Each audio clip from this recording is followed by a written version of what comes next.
Assalamualaikum warahmatullahi wabarakatuh. Nama saya Salosani Aliyah dari kelas 9B. Faktor yang mendorong terjadinya perdagangan internasional ada 5. Yang pertama ada perdagangan SDA yang dimiliki oleh setiap negara. SDA yang dimiliki oleh setiap negara tentu tidak sama dan mengakibatkan perbedaan hasil produksi dari negara tersebut. Misalnya Indonesia dengan Saudi Arabia. Saudi Arabia tidak bisa menghasilkan sayuran sehingga mereka mengimpor dari kawasan Asia.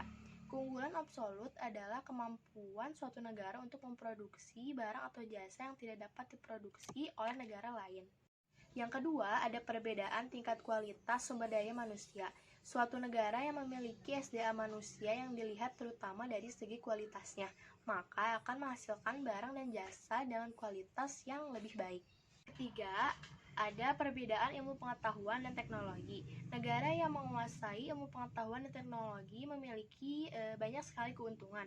Misalnya, produksi barang dan jasa lebih bermutu dan berkualitas, dapat menghemat biaya produksi.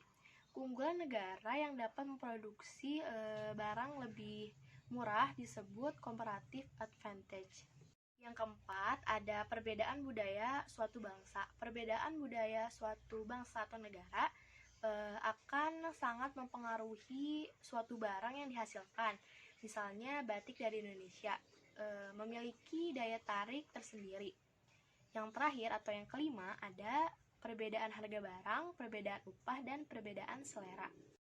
Perdagangan dalam negeri kegiatan dilakukan dalam wilayah suatu negara, sedangkan perdagangan internasional kegiatan dalam wilayah antar negara.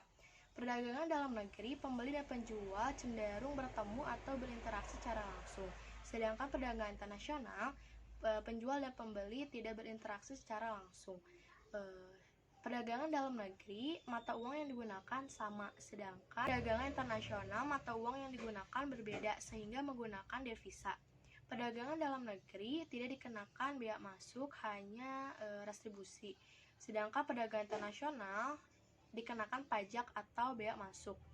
Perdagangan dalam negeri biaya masuk biaya angkut lebih murah, sedangkan perdagangan internasional biaya angkut lebih mahal.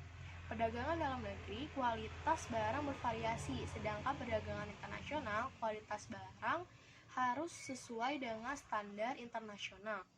Perdagangan dalam negeri, peraturan perundang-undangan sama atau hukum nasional, sedangkan perdagangan internasional, peraturan perundang-undangan berbeda atau hukum internasional.